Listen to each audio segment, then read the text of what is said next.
Alors bonjour à tous et bienvenue pour notre première leçon ensemble. Aujourd'hui nous allons parler des régions françaises et de quelques notions qui les concernent. Commençons tout d'abord par une petite réflexion. Voici quelques questions à te poser avant de débuter cette leçon. Que sais-tu des régions françaises? En connais-tu quelques-unes? Et sais-tu combien il y en a? Alors, je te propose de faire une pause dans le visionnage de cette vidéo et de prendre le temps de noter tes réponses sur ton cahier.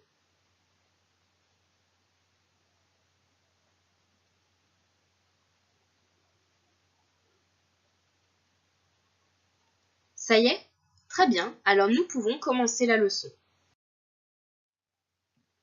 Depuis la réforme territoriale du 1er janvier 2016, le nombre de régions françaises est fixé à 18, 13 régions en France métropolitaine et 5 régions d'outre-mer.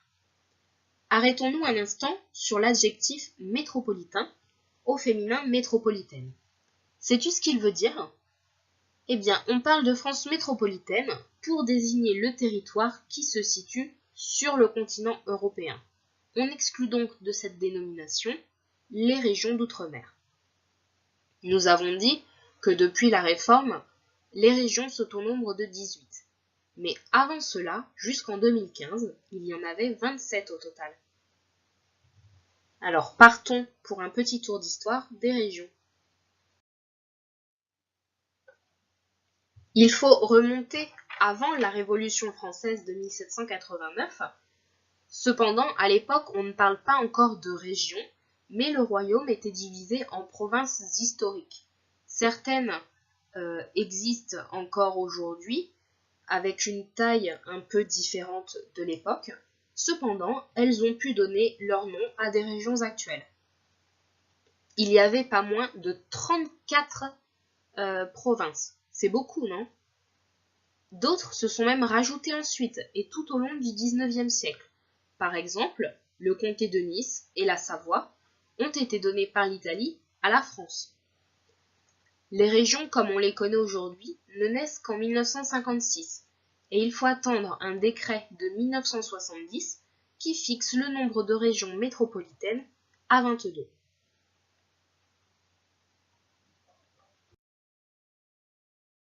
Alors, pour t'aider à te repérer, voici une petite frise chronologique que tu peux bien évidemment recopier dans ton cahier.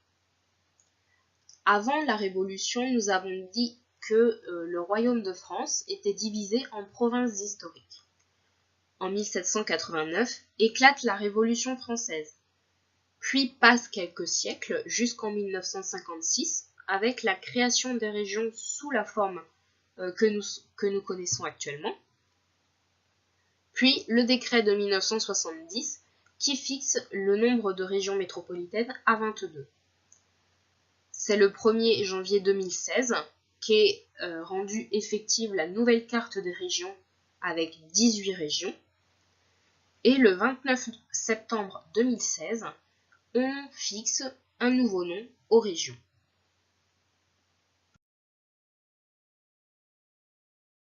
Nous avons dit qu'en France, il y avait 27 régions avant la réforme et 18 actuellement. Mais il faut bien leur donner un nom. Alors, en connais-tu quelques-uns? Prends de nouveau une petite minute et fais une liste dans ton cahier.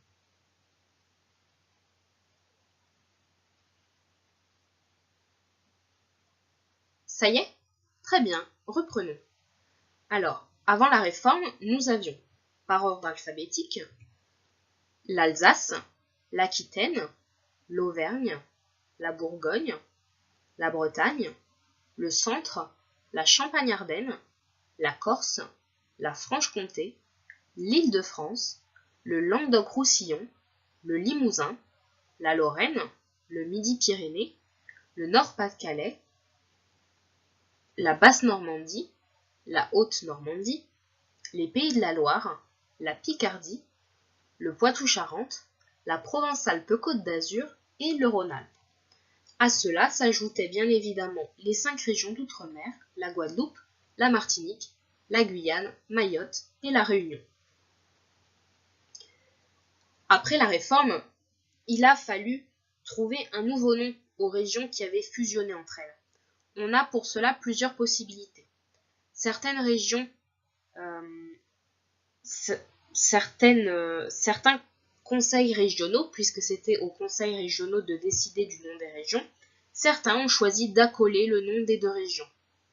Pour d'autres, on a laissé le choix, ou plutôt on a fait appel aux habitants des régions à travers des sondages réalisés sur Internet ou à travers des votes citoyens. C'est le cas pour 3 grandes régions, le Grand Est, les Hauts-de-France et l'Occitanie. En ce qui concerne la Nouvelle-Aquitaine, les habitants avaient la possibilité de faire des propositions de noms de régions à travers une plateforme en ligne. Nous avons donc maintenant l'Auvergne-Rhône-Alpes, la Bourgogne-Franche-Comté. Ces deux grandes régions ont conservé les noms originaux des deux régions fusionnées. La Bretagne, qui reste telle qu'elle. En ce qui concerne le Centre-Val de Loire, elle ne regroupe qu'une seule région, la région Centre. C'est seulement sa dénomination qui a changé. On a rajouté Val de Loire. Vient ensuite la Corse, puis le Grand Est, comme je vous l'ai dit, les Hauts-de-France. L'Île-de-France reste telle qu'elle. Pour la Normandie, on a fusionné les deux Normandies. La Nouvelle-Aquitaine, qui regroupe 3 régions. L'Occitanie, qui regroupe 2 grosses régions du sud-ouest. Et ensuite, les Pays de la Loire et la Provence-Alpes-Côte d'Azur, qui restent telles quelles. À cela s'ajoutent toujours nos régions d'outre-mer qui n'ont pas changé. Cependant, tous ces nouveaux noms ne font pas l'unanimité, mais nous en reparlerons en classe lors de la prochaine séance. Alors, voici des régions qui ont fusionné ensemble. Cependant, prends une petite minute et essaye de retrouver la région manquante dans ces ensembles.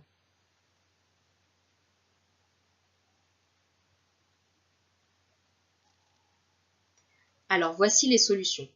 Pour la première, il s'agit de la Bourgogne-Franche-Comté, comme nous l'avons vu précédemment. Ensuite, nous avons les deux Normandies, Basse et Haute-Normandie. Puis Auvergne, qui a fusionné avec Rhône-Alpes.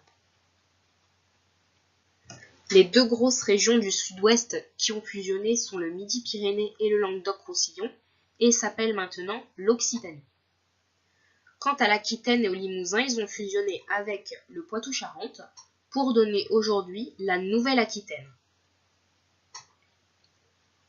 L'Alsace, la Champagne-Ardenne ont fusionné avec la Lorraine et donnent le Grand Est. Et enfin, le Nord-Pas-de-Calais et la Picardie constituent la région des Hauts-de-France. Et maintenant, sauras-tu placer ces régions sur leur juste place sur la carte? Maintenant, c'est à toi de jouer.